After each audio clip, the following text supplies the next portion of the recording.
Apakah dia akan dihujat-hujat? Ya pasti dihujat, tapi kan orang yang menghujat dia kemarin dengan yang menghujat dia 5 tahun lalu kan sama orangnya. Itu aja. Jadi ya menurut gue benar dia datang. Ya namanya diundang. Yang salah itu kalau nggak diundang dia datang. Kalau emang diundang ya datang lah. Menurut gue sih nggak apa-apa. Kita banyak yang tahu dia dekat dengan semua orang termasuk Habib Rizik. Tapi Muhaimin Iskandar ini luar biasa loh. NU Tulen hadir itu luar biasa. Jadi menurut gue simbol Persatuan Indonesia kemarin itu sebetulnya adalah Muhaimin Iskandar dan Habib Rizik.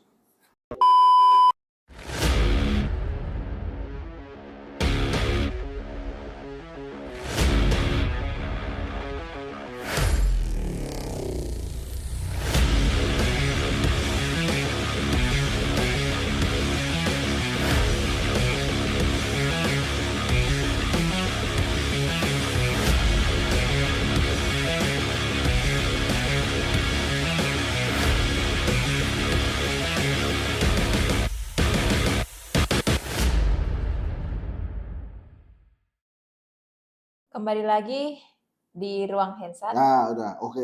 Ya, Oke. maksud tepuk tangan kamu. Ya. Bang, kali ini kita mau ngomongin kehadiran Anies dan Caimin atau Imin yang menghadiri nikahan putri Habib Rizik. Nah, kemarin Rabu itu kan baca pres dan baca pres dari Koalisi Perubahan untuk Persatuan, Amin ya Bang, itu bersama mantan pimpinan FPI yaitu Habib Rizik Syihab di Petamburan, Jakarta.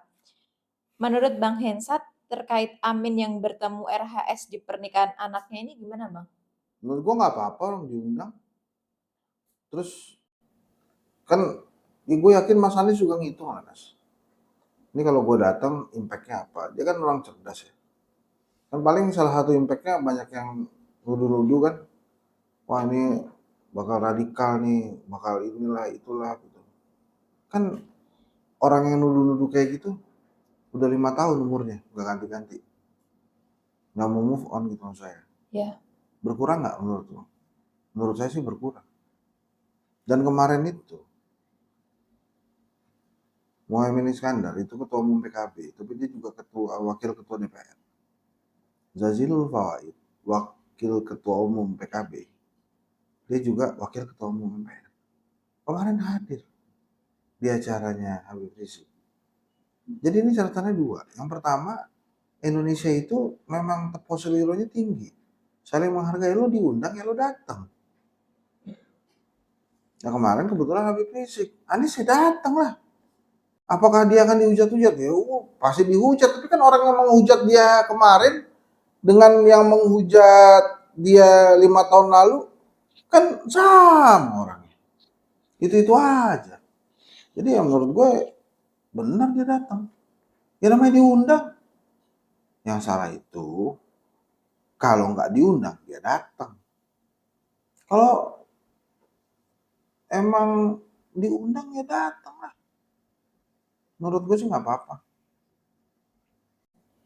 Terus kalau misalkan bertemunya Amin dengan Habib Rizik itu apakah bisa menimbulkan spekulasi bahwa citra politik identitas Anies Baswedan yang selama ini kuat itu bisa kuat lagi Bang, dilabelin lagi ke Pak Anies Ya kan Baswedan? yang ngelabelin orang itu aja pasti.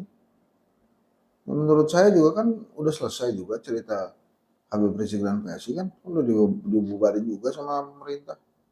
Udah nggak ada. Jadi menurut gue sih no issue lah ya. Dan gue ngajak sini ya. Udah lah yang begitu-begituan itu lo biasa aja. Anggap aja lo diundang pernikahan sama temen lo.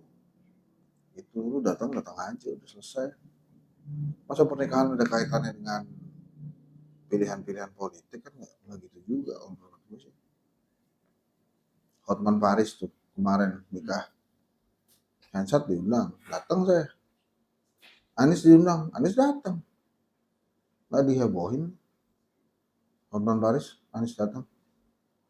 Tuh Batak tuh, non muslim tuh.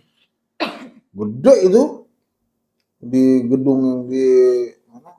Daerah Kelapa Gading, Sunter itu. Rame yang hadir. Nggak apa-apa juga. Jadi ya, Indonesia begitu itu. Wah, ini dipisah-pisah duduknya. Nah, waktu adat Jawa, adat Batak kan juga ada caranya. Adat Batak kan disediain kursi, meja, duduk semua di situ. Kalau Jawa kan berdiri. Kemarin HRS ya begitu. Gitu. Wah, itu bajunya kok putih. Ya, kalau nikahan orang lain juga kan bajunya terserah adatnya. Wah, lihat tuh Padang, Palembang juga gila banget kan. Waduh, heboh banget tuh kalau ada istiadatnya. Jadi menurut saya sih nggak apa-apa ya, no big deal ya. Malah menurut saya ada jealousy juga tuh dari partai-partai politik lain yang nggak hadir. Justru pertanyaannya, kenapa Pak Prabowo nggak hadir gitu misalnya, ya mungkin karena Pak Prabowo nggak diundang, tapi nggak tahu juga. Tapi menurut gue sih oke-oke aja nih datang. Sebenarnya nggak ada masalah ya bang. Nggak ada. Hotman Paris nikahin anaknya, Anies datang. Ya. Terus ada beberapa pernikahan lainnya Anies datang juga.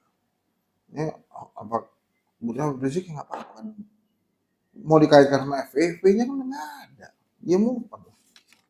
Cuma kan gini bang, kalau kita ngomongin Habib Rizik kan memang ikon dari FPI, ya kan, dimana dulu itu dia melakukan demo besar-besaran bang. Itu kan menimbulkan polemik yang memang kalau bisa dibilang cukup bikin panas Indonesia. Nah, dengan hadirnya Anies datang ke situ pasti akan ada efek-efek yang zaman dulu tuh bang, yang kebawa lagi sampai sekarang. Enggak, itu sama orangnya. 5 tahun yang lalu sama kemarin sama orangnya. Bahkan lebih banyak berkurang. Kenapa lebih banyak berkurang? Karena udah move on. Udah selesai itu urusannya. Maka Habib Rizik selama ini ngapain? Ngapain juga. Jadi menurut saya udah selesai. Jangan dipanas-panasin bro. Bahaya ntar akunnya. So far berarti ini kayak undangan biasa aja lah gitu ya bang ya, datang gitu kan ya, kita diundang karena Jadi malah menurut udah. saya memang itu keputusan bijak. Ya. Cuma gini kan kemarin kita lihatnya, kalau Anies ya udah lah ya. Kita banyak yang tahu dia dekat dengan semua orang termasuk Habib Rizik. Tapi Muhaimin Iskandar ini luar biasa loh. NU Tulen Ya. hadir itu luar biasa. Jadi menurut gue simbol Persatuan Indonesia kemarin itu sebetulnya adalah Muhaimin Iskandar dan Habib Rizik. Jadi positif menurut gue. Bagus. Jadi pertemuan dari Muhaimin dengan Habib Rizik itu justru seharusnya ya kan itu memberikan apa ya, efek positif itu kan ya, buat masyarakatnya di luar sana gitu. Bagus itu. Dan bukan sebaliknya. Kan, enggak. Memang NU melarang untuk silaturahim kan enggak. Itu yang gue tahu. Jadi menurut gue bagus. Ya mudah-mudahan sakinah mawaddah warahmah. Iya bang. Cuman gini bang, ya kan, mungkin dari persepsi kita ya, dah itu kan biasa aja gitu kan bang, dan ya sewajarnya kita tamu lah gitu kan, kita diundang, kita datang, kita menghargai. Cuman kayaknya itu beda bang dengan persepsi orang-orang yang ada di luar sana, ya kan. Dengan datangnya Anies ke Habib Rizik itu menjadi topik yang bagus untuk digoreng. Bagus untuk dinaikkan lagi ke media dan segala macam, sehingga mungkin gitu kan ya banyak muncul persepsi-persepsi atau pendapat-pendapat baru atau pendapat yang memang mungkin berbeda dengan kita nih bang gitu kan ya. Nah itu kan nanti bakal banyak dampaknya bang ke depan gitu. Nah seharusnya bang kalau kondisi kayak gini bang, apa sih yang dilakukan sama Anies Baswedan dan Cak Imin menanggapi ya kan, dengan adanya isu-isu yang kayak gini bang? Nggak usah, biarin aja. Dan Anies tuh udah punya satu pelajaran bagus tuh. Balas pernyataan dengan kenyataan. Dan kenyataannya emang nggak ngapa-ngapain, emang ada radikalisme di Jakarta. Emangnya ada intoleransi di Jakarta selama Anies jadi gubernur kan enggak. Jadi gorengannya orang-orang itu aja. Orang-orang yang nggak suka Anies sih udahlah, mestinya tuh nggak usah lagi ada hal-hal begituan yang direpotin gitu. Toh FA-nya juga udah nggak ada. Anies kemarin hadir hanya menghormati yang memberikan undangan. Dan ini bukan kali pertamanya Anies hadir di dalam sebuah pesta pernikahan. Dan kalau dilihat, disaksikan betapa humble-nya Caimin juga datang, cium tangan Habib Rizik dan lain-lain. Jadi menurut gua harusnya beritanya berita positif ya.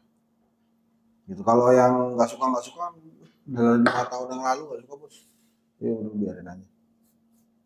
Itu Nas, deh. Oke. Nah, apakah ini merupakan strategi politik Amin dalam mempertahankan suara Islam, Ya, khususnya Islam konservatif kanan, Bang? ya kalau itu ya bisa saja. Ya. Tapi kan efeknya akan lebih negatif kalau Anies nggak datang kan. Ya. Jadi menurut gue keputusan terbaiknya adalah dia datang, mempertahankan efek positif. Karena kalau nggak datang jadi efek negatif.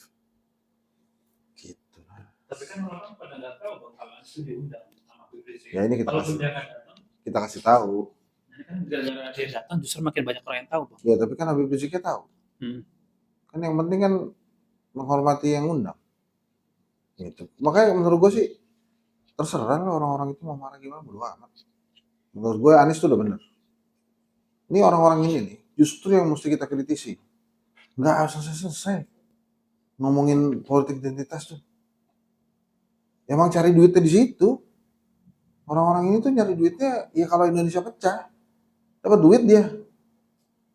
Itu doang menurut gue. Digoreng-goreng lagi. Nggak ngerti NKRI. Menurut gue sih orang-orang itu apa berani ngadepin Habib Rizik? Nggak berani. Yakin gue. Coba bisa di media sosial aja, nggak ketahuan. Orang mengecut semua gitu. Cari duit aja di perpecahan ini. Masa iya kita mau simpati sama orang-orang yang cari duit tapi mengedepankan perpecahan di Indonesia kan enggak.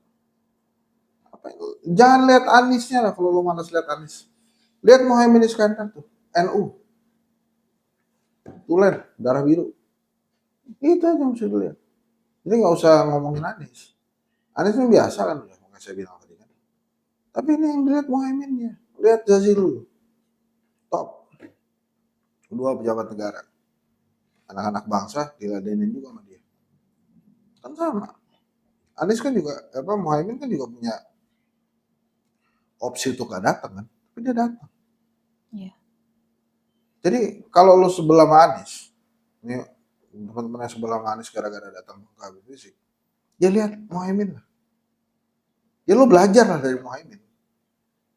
Dari Bang Zazil, dari Muhaimin Iskandar, belajar aja. Gimana mereka berpolitik, gimana mereka menghargai warga negara lain. Kan FPI-nya juga dibubarin. Gitu. Kalau pemerintah nggak suka beneran kan bisa nggak boleh ada undangan-undangan kan enggak kan? Pemerintah juga menganggap itu sama aja. Gitu. Jadi hentikanlah benci-benci itu. Udah, santai aja bos. Nggak kemana-mana Indonesia kalau setiap kali mau pemilu gorengannya itu lagi. Bang, apa itu tuh disengaja ya? Iya pasti disengaja. Ya kan gue udah bilang. Yang goreng pasti orangnya itu aja satu. Yang goreng emang lagi cari duit udah dua itu aja. Ya kan ini ada aktor lain kan. Kalau cuma Anies doang kan biasa. Ada aktor lain Muhaimin Iskandar. NU. Nah, tapi dengan hadirnya Gus Imin ke pernikahan putri dari Habib Rizik gitu Bang, itu jadi ribut di internal partainya nggak sih Bang? So far gue nggak tahu ya, tapi nggak ada kan. Nggak ada orang PKB yang nggak setuju sama Muhaimin datang ke sana. Ya menurut gue sih biasa-biasa aja. Partai-partai lain juga biasa aja. Yang heboh buzzer-buzzer itu lagi orangnya. Yang partai-partai lain ada yang sibuk rakernas. Justru gue rasa Pak Jokowi aja nggak komen apa, biasa aja. Jadi menurut gue ditiru aja, tiru Pak Jokowi, tiru Prabowo. Ini orang-orang ini kita udah menurut gue sih udah selesai lah tentang politik-politik yang nuduh-nuduh orang gak jelas tuh. Gitu. Nah, kalau dilihat dari strategi Amin ini ya Bang, tapi kan selalu digoyangkan sama buzzer-buzzer nih Bang. Sebenarnya tujuan buzzer itu apakah dia itu memilih salah satu pasangan calon presiden atau hanya cari duit aja yang seperti Bang Irsad mention? Iya, bisa dua-duanya. Bisa dua-duanya. Tapi sih saya makanya seneng kalau nanti ada 3 pasang calon. Jadi nggak langsung terpecah ya kita. Menurut gue sih itu. Bang, yang dicontohkan sama Anies Baswedan dan Caimin ini apakah dia termasuk kedewasaan dalam berpolitik? Bagus, benar kedewasaan berpolitik. Udah. Iya. Terus Bang, kalau kita ngomongin Caimin dan Anies kan salah satu paslon untuk presiden yang memang challenge-nya itu luar biasa Bang dibandingkan dengan paslon-paslon yang lain Bang. Kira-kira nih Bang, sambungan Anies itu nggak cuma 1 atau 2. Kira-kira nih Bang, menurut Bang Hensat sendiri ya, apa sih yang harus dilakukan sama Anies Baswedan dan Caimin biar dia masuk setidaknya nih Bang ya, masuk untuk ke putaran kedua kalau seandainya ada 3 paslon. Ngomong yang lebih konkret aja, nggak usah tentang melulu kesetaraan dan keadilan. Kesetaraan dan keadilan kan udah dibicarain, perubahan udah diomongin. Terus lo mau apa? Gue seneng tuh sama Caimin, BBM gratis, bener. Udah gitu aja ngomongnya. Saya nggak pengen ada bansos, bansos saya pengennya nggak dihilangin, bansos terusin, saya tambah tuh, gitu aja. Caimin canggih tau. Gua sih melihatnya dia lebih komunikatif. Jadi pasangan ini cocok lah. Bagus. Yang harus diingat dari seorang Anies Baswedan itu apa? Berhenti ngoceh kayak di kuliah. Maksudnya gimana? Kayak tadi, temuin lah BBM gratis, bansos terus, beasiswa 9 juta per semester untuk dulu kan untuk warga Jakarta yang terima di negeri, gitu aja ngomongnya. Berarti Anies Baswedan harus Mumpung Anies Muhaimin masih sendirian, bisa ngomong gitu. Nanti kalau Ganjar udah ada pasangannya, Prabowo udah pasangannya, semuanya ngomong gitu. Prabowo canggih tuh, makan siang gratis, susu gratis, begitu. Jadi Ganjar gitu juga kan cara ngomongnya sebegitu. Indonesia ini suka yang jelas-jelas, suka abstrak-abstrak. Ada mau perubahan, maksudnya apa? Tanya gitu kan. Coba kalau komunikasi begitu. Saya akan hentikan kenaikan harga barang. Saya patok selama saya berkuasa, harga telur itu antara 20.000 sampai 30.000. Kalau lebih dari itu, pemerintah subsidi supaya tetap bisa 30.000. Kan orang ngerti. Oh, kalau Anies presiden 20.000 sampai 30.000 harga telur. Sama seperti misalnya Ganjar ngomong gitu ya, tentang sekolah gratis. Sama seperti Pak Prabowo ngomong tentang susu gratis. Kan gampang diterimanya. Dan Anies punya kemampuan itu, terutama Caimin ya. Mumpung masih berdua, entah kalau ada yang lain repot loh. Banyak musuh udah keras-kerasan. Susah sekarang aja ketinggalan. Kan elektabilitasnya ketinggalan kan Anies. Gimana ntar kalau Ganjar sama Prabowo udah berdua tuh. Lebih repot lagi perjuangan. Makanya sekarang manfaatkan waktu. Gitu. Nah ini Bang, ini yang menarik nih Bang. Anies Baswedan sama Caimin kan sekarang udah mulai safari-safari nih Bang. Yang ada beberapa daerah dan segala macam. Dan itu kan kalau dilihat banyak banget pendukung yang datang ke situ. Atau banyak banget itu para masyarakat yang datang ke, kalau bisa dibilang, event-event yang dibuat sama mereka. Nah, apakah itu Bang bukti nyata sebenarnya bahwa yang namanya survei itu sebenarnya tidak melulu benar? Benar survei itu. Misalnya Anies Baswedan berapa persen? 25%. Pemilih ada 204 juta. Kalau 25% dari 204 juta kan 50 juta. Lu kumpulin aja banyak gak? Banyak. Kemarin di Makassar 1 juta kan? Penuh. Harusnya gak segitu kan? Lebih banyak lagi harusnya. Jadi jangan nganggap terus kemudian survei salah, lu hitung aja berapa jumlahnya. Pendukung apa yang milih Anies itu sampai hari ini 50 juta. 50 juta banyak. Tapi Ganjar sama Prabowo lebih banyak. Begitu aja dilihatnya. Kok mereka nggak ada ya? Kalau lagi ada acara-acara kok nggak penuh? Ya kan terserah pemilihnya. Kadang-kadang kan pemilih begitu. Apakah mereka masih bisa berubah? Masih bisa berubah. Kalau kata kedai kopi, H-7, H-3 sama hari H. Yang bisa mereka itu berubah tuh di hari-hari itu. Jadi gitu. Wah, masa sih Ganjar sama Prabowo kok sepi-sepi aja. Ya ngapa juga, itu justru yang paling bahaya kalau yang ternyata udah pasti udah di rumah, nggak perlu datang, cuma gue milih kan susah. Jadi maksud gue nggak wise juga kalau nggak percaya sama hasil survei, dijadikan masukan aja. Tapi kalau dihitung secara matematika itu aja ingat 50 juta banyak banget tuh orangnya. Jadi bukan berarti sedikit, banyak, tapi kurang banyak. Gitu menurut saya. Tuh Mas Anies. Bang, pertanyaan terakhir. Untuk pasangan Imin, ya Bang ya. Apa sih Bang yang harus dilakukan sama Imin ini buat mendapatkan atau buat memperoleh dukungan jauh lebih banyak lagi? Bukan cuma dari masyarakat yang biasa aja ya Bang ya, tapi dari kalangan-kalangan yang lainnya. Seperti yang disampaikan sama Pak Anies Baswedan Bang dalam ketika dia menghadiri event di Mata Najwa yang ada di UGM, bahwa konglomerat itu nggak ada yang berani mendekat sama dia. Nah, kira-kira apa sih Bang yang seharusnya dilakukan sama Imin ini Bang? Biar semua kalangan itu berani mendekat dengan Imin. Amin maksudnya. Mas Anies dan Gus Muhaimin harus membuat ya para sponsor-sponsor itu percaya kalau mereka bisa menang. Sponsor-sponsor ini kalau udah pengen sponsorin, segala cara mereka pakai. Jalur belakang, jalur kanan, jalur kiri. Pasti bisa lah ketemu. Harus meningkatkan kepercayaan para calon sponsor, pendukung-pendukung itu bahwa kita menang. Orang Indonesia begitu.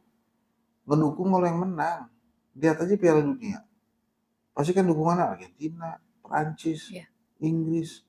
Nggak ada tiba-tiba Nigeria, Afrika Selatan, Maroko kalau kemarin masuk semifinal, kan nggak ada yang dari awal udah begitu. Mereka tuh pengen menang, makanya dukungnya yang menang.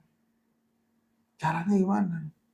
Buat meningkatkan ini, yakinkan bahwa mereka itu sebenarnya lebih baik daripada sebelumnya. Dan ingatlah, jagoan itu selalu menang belakangan. Bisa ada waktu di hari H atau menang, bisa nggak bisa. Tapi jangan terlena juga, gitu. Coba cek. Kenapa penuh? Salah satunya. Kupon door prize. Masa itu mau dibanggain? Kupon door prize bagus nggak? Bagus. Kalau ada kupon door prize, kalau nggak ada kupon door prize bakal penuh nggak? Ya mudah-mudahan penuh juga. Kan belum pernah dicoba. Kan nggak pede. Nggak percaya diri kan? Jadi sama kan? Panitia sama pengusaha yang mau nyumbang sama kan? Nggak percaya diri. Panitianya juga nggak percaya diri. Perlu ada door prize tuh buat narik orang. Kalau percaya diri bahwa Anies menang, nggak usah pakai door prize. Jalan pagi bersama Anies Baswedan udah selesai. Nggak usah ada door prize. Nggak usah ada kupon-kupon. Mudah-mudahan aja selebaran yang saya lihat bahwa ada kupon-kupon itu salah. Gue sih berdoa itu hoax. Tapi kalau beneran ya udah kejadian. Menjawab tuh pertanyaan lu. Jadi surveinya salah. Cobain dong nggak pakai door prize. Kita lihat berapa banyak yang datang. Kalau percaya diri Anies bakal menang, nggak usah pakai embel-embel. Pernah lihat Anies datang nggak pakai embel-embel? Saya pernah. Banyak juga yang ngikutin. Muhaimin Iskandar banyak juga. Cuma penyelenggaranya nggak pede. Makanya keluarin door prize itu. Gitu loh. Karena Jadi memang sistemnya masih gitu ya Bang? bukan, jadi Mas Aniesnya harus punya sistem atau harus punya cara gimana caranya pada pendukungnya ini juga percaya diri sama dia, sama Anies Muhaimin, percaya bakal menang. Itu bantuan datang sendiri, dukungan juga akan datang sendiri. Jalan pagi bersama Anies Baswedan dan Muhaimin Iskandar, udah kita ya cukup, nggak usah pakai embel-embel. Makanya mudah-mudahan gue salah nih, kan gue lihat dapat juga tuh apa selebaran itu gitu. Wah kalau nggak ada door prize-nya susah ngumpulin. Ya udah, jangan bangga dong kalau pakai door prize terus yang datang banyak. Gitu. Saya datang ke acara partai. Setiap calon anggota legislatif dikasih tugas bawa 150 orang ke acara itu supaya penuh. Datang 150 orang. Terus partai yang undang itu merasa semua orang itu simpatisan. Ya enggak. Gua caleg nih, dapat tugas 150, kan gua ajak lu aja. Ikut. Pasangin seragam, bayar, kasih ongkos, kasih makan. Gitu kan. Begitu keluar, bangsat, foto bang. Terus ya bang ya, terus ya. Perubahan terus. Ngadain. Bukan dalam rangka perubahan. Kan gue juga diundang aja, jadi artinya ujung-ujungnya itu TPS masing-masing. Dan mesti diingat, yang menentukan kemenangan presiden dan wakil presiden itu bukan rakyat. Tahu siapa yang nentuin? KPU. Tukang hitung. Iya. Jadi pastikan tukang hitungnya ngitung yang benar. Gitu. Jadi kalau menurut gua gitu. Jadi gini loh, pendukung Anies itu nggak usah ngerepotin hal-hal yang menurut mereka ngeganggu. Misalnya kayak apa? Survei. Itu survei perlu dipakai buat strategi. Oh hasilnya segini. Makanya kan saya bilang, naik. Swing votersnya berubah. Tapi masih kalah, masih ketinggalan. Gue gak pernah bilang kalah, masih ketinggalan. Gitu. Gimana cara ketinggalan? Ya lu mikir lah. Kalau Henry Satrio mesti jawab kan, lu mesti bayar gue.